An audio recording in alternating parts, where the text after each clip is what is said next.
Hey, what's going on, everybody? Welcome back to the vlog, episode 25. This is a 1-2 session that I played out at Orange City, and I get put into some really tough situations in the first orbit of being there, including a situation with pocket kings that I'm interested to get y'all's opinions on and see how you guys would have played it. I've also been asking you guys to send in questions for a little Q&A, and I'm going to sprinkle some of those questions here throughout the vlog. We'll start with one from Jay Holland. He's a regular at Orange City, super nice guy, always comments on my videos. He asked what got me into poker. Now, first of all, I don't know why he calls me Frank. Never introduced myself as Frank. It's not even close to being any of my names, but that's what he calls me on this vlog for some reason. I got into poker back right before Chris Moneymaker made it mainstream. I was going to college. I met a guy. He played online for a living on a site called Ultimate Bet. I didn't really know anything about poker at the time. We ended up watching the World Series of Poker that year, and a lot of people can remember when Chris Moneymaker won the World Series. But I'll ask you, who won the World Series before Chris Moneymaker? It was Robert Varconi. He didn't seem to carry the same pizzazz that Moneymaker did. So it was actually this friend from college that got me into playing poker, and I never really took it seriously until about 2018, 2019. And that's when I decided I wanted to take it to the next level and become a profitable, solid player. So, great question, Jay. Got a question here from CaneMan1967. He asked, how do you plan on filling the holes that you stated you had in your play? That's a great question, Cane Man. I think I've already addressed the bet sizing issue that I'm having with the last couple episodes, and I'm continuing to work on that. Another thing you guys are getting all over me about is that I open up way too light from early position. I actually make mention of it in a vlog that's coming up here in a couple weeks, but that's another area of my game that I need to work on. I need to make sure that my opening range is a little bit tighter and a little bit stronger in an early position and really learn to use position to my advantage.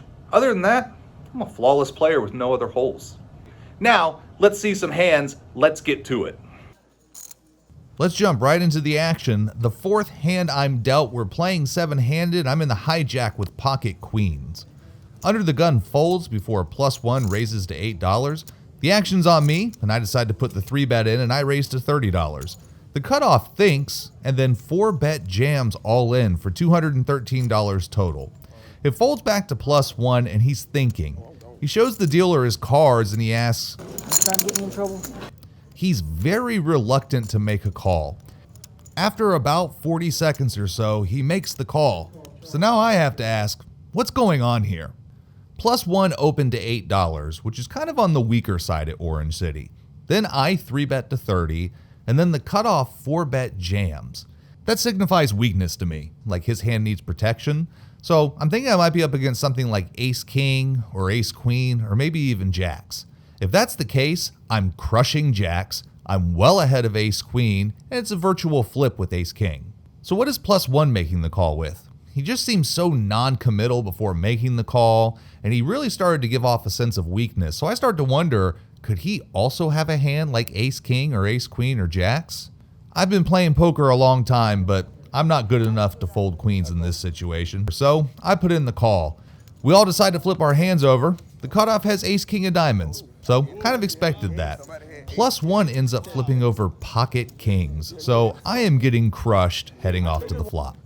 The flop is 4-8-5 with 2 diamonds, so the cutoff's picked up a lot of equity. The turn is an 8 of spades, and the river, an unnecessary king of spades. So, I'm not really mad at myself for making the call, just more upset that I let table talk from +1 influence my decision. Less than 1 full orbit later, we're on the button this time, and we look down at pocket kings. Under the gun opens the action with a min click to $4. +1 makes the call. It folds around to me, and I put in the raise to $25. The small blind thinks and then says he wants to gamble, and he makes the call. I'm a gambler. 25. The original raiser calls as well. +1 folds. We're off to the flop 3 ways. The flop is 6-7-9 with 2 diamonds. And the small blind leads out here for $40. Under the gun then comes over the top all in for $79 total. It's on me, and I enter the tank here. I'm not worried about under the gun, it's the small blind. He said he wanted to gamble, so could he have flopped 2 pair with a hand like 6-7? Do he maybe call with 6s or 7s and just hit a set? While I'm tanking, I actually see the small blind grab the base of his chip stack and bring it forward like he's ready to call or jam all in. This just seems so strong. I doubt he's overvaluing a pair plus straight draw in this case, considering I 3-bet pre-flop. I don't want to fold here, but if I'm up against a set, I'm crushed. 2 pair and I'm in rough shape, and with diamonds, it's essentially a flip. This is so sick. No way I can be ahead though. And after running into kings earlier and not seeing it coming, I actually end up making the fold here. That's right, the fold. The small blind calls, we're going to see a run out. The turn is a board pairing 6 of clubs and the river is a 3 of clubs. Small blind shows 8-9 for top pair and an open-ended straight draw, and under the gun mucks. I'm sickened. Obviously the guy had up to 8 straight outs and 2 trip outs he could have hit on me. I just thought he was way stronger than he actually was. We have played 10 hands, we're down $200, and starting to question, what the hell am I even doing playing this game? This question comes from Ashton Angel. He's the son of one of my very good friends. He was one of my first followers on Instagram and he watches every single video. Really nice kid. He asked what a bankroll is. I kind of forget that not everybody who watches this channel has been playing poker since 2004 like me, and I use a lot of terminology that people may not fully understand. So a bankroll is the amount of money that you have designated to play poker.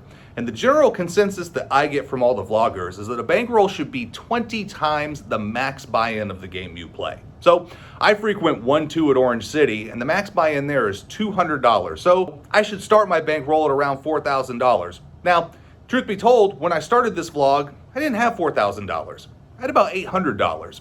And I told myself it's okay. As long as I don't go out there and lose my ass in the very beginning in a bunch of sessions, I'll be just fine. And 4 out of the first 5 sessions that I played were huge losing sessions. It almost derailed the vlog before I even put an episode out. But luckily I went on a little bit of an upswing after that and was able to build it back. I've got my bankroll right around the $4,000 mark now. So if I'm ready to make the jump to 2.5, which is an $800 max buy-in, I gotta get about $12,000 more before I can comfortably do that. The next question comes from fellow vlogger Fish Poker. If you haven't seen his vlog, I'll leave a link in the description below. Guy is super nice. He's really helped me in kind of creating this vlog and navigating the landscape that is YouTube. Super entertaining commentary, way cooler than me. Plus apparently he's the best beer drinker in California from what I can get. Fish asked me how I prepare before I go and play a session. Do I read a book? Do I watch videos? Things like that. Luckily for me, there are vloggers putting out vlogs every single day. I follow Rampage, Next Gen, Poker Beast, Kyle Fischel, Brad Owen, Andrew Nemi. And so I usually get at least 1 vlog every day. And so I definitely try to watch those and absorb the information so it's fresh in my mind before I go play. Shout out to you, Fish. Thanks for the support. We're in the hijack this time and we look down at 5-6 offsuit. There's a call from early position before the low jack raises up to $5. I go ahead and call the 5. The button calls as well, as does the small blind and the big blind. Early position ends up folding. We're off to a flop multi-way. The flop is 3-4-9 with 2 spades. It checks to the low jack who bets $12, and I'm his only caller, so we're off to the turn. The turn's an interesting card. It's the 2 of spades, so I get my straight, but there is a flush on the board. The low jack leads into me again for $12, and at this point I figure I might be ahead and I need to protect my hand, so I raise to $55. Probably a little bit too high, but I want to fold out ace X with the ace of spades or king X with the king of spades. The player thinks about it, but then he folds. In the next hand, we're under the gun and we look down at Queen 10 of hearts. Now, you guys have been letting me know in the comments recently that my opening range from early position is way too strong, and I'm putting myself in all sorts of terrible positions to get re-raised or to play a hand out of position, and I want you to know, I hear you, but I'm not listening to you. I open up for $12. The button makes the call, the small blind looks like he wants to fold but ends up calling, and then the big blind jams all in for 24 total.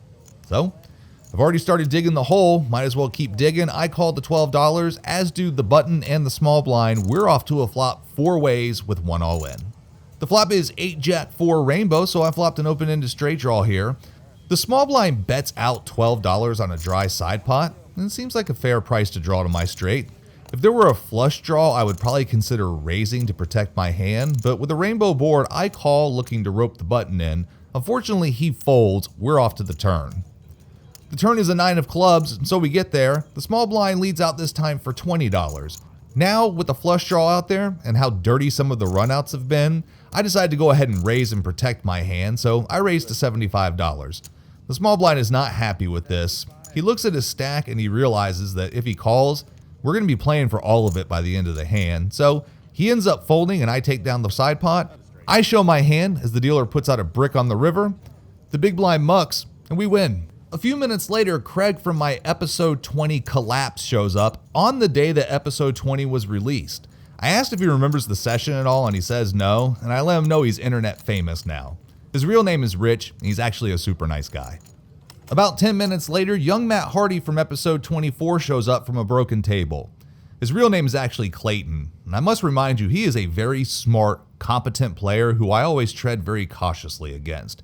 He's also a super nice guy. Since he's from a broken table, he gets to put all of his $415 on the table. So I think the game's about to get really good. I've got a question here from Brad Smith. He's one of the co-hosts of the Barrage podcast. I'll leave their information in the description below so you can check that out too. Brad asked, when playing, typically what stack size do I like to go in with and how do I handle the slow action days? Brad, with the exception of episode 1, I always like to try to buy in at the max level. I feel that I want to have as much money on the table so that if I have a winning hand, I can get paid as much money as possible. How do you handle the slow action days? Discipline, Brad. You've got to stay disciplined and fold the garbage hands and use position to your advantage. Fish Poker, checking in again. You're on the button with pocket nines and middle position raises to the standard 3x. Would you call that raise pre-flop with pocket nines if you saw one of the nines exposed? Fish, that's a great question. And I think when I think about it more and more, I'm probably not making that call just because of how tight I am. If I'm gonna play that pocket 9 hand, I'm gonna 3-bet instead to try to get him to fold since I know one of my outs is spoken for. But if I'm not gonna 3-bet there, I'm probably gonna let the hand go. We're in the cutoff and we look down at ace-8 of hearts. There are 3 callers before the action gets to me, and I decide to go ahead and limp here. I know you guys hate when I do that, but I was in a limping mood.